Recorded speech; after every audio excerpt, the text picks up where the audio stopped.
Wix Storage tutorial. Hello guys and welcome to this new tutorial. In today's video, I'm going to show you how we can navigate through the storage management of our Wix website and how we can control it.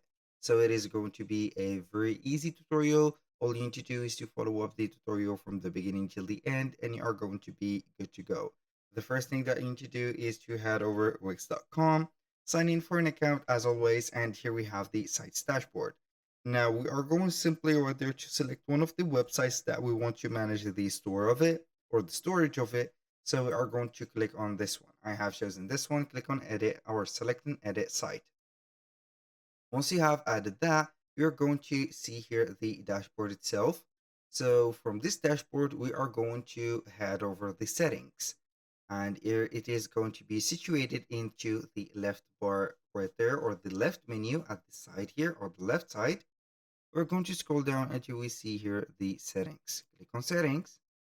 And from here, we're going to search for the general settings on manage store or manage storage.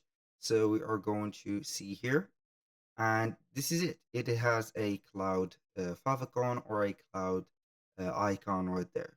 You can go ahead and check your storage and free up space or upgrade your storage plan to get more storage. Of course, you're going to click on here and boom.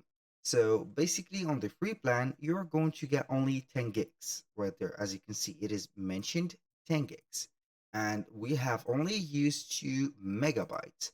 So we have some documents and some images. Here on the document, here we have the access to the website and also the images are going to be here separated. You're going to read here the type of the file that you have here. Also, you are going to see the sizes. You can organize the size right there or the right there the setup of the uh, files by the sizes or the organization of the sizes. Also, you can see here the location of each one of the files. If you want to liberate right there or free up some space, you're going simply to select the file that you do not need. Make sure that you do not need that file. Click on the three dots right there. You can go ahead and preview that file or download it if you want to make a copy of it. For example, you can go ahead and download it and then you're going to click on move to trash or permanently delete it. For the trash, if you want or if you are not sure to delete it permanently, right there are going to move it to the trash and you're going to see it right here. So you can go ahead and restore it afterwards. So that was all for today's video. Thank you guys for watching. I hope that you have enjoyed the content and hope to see you soon on the next one.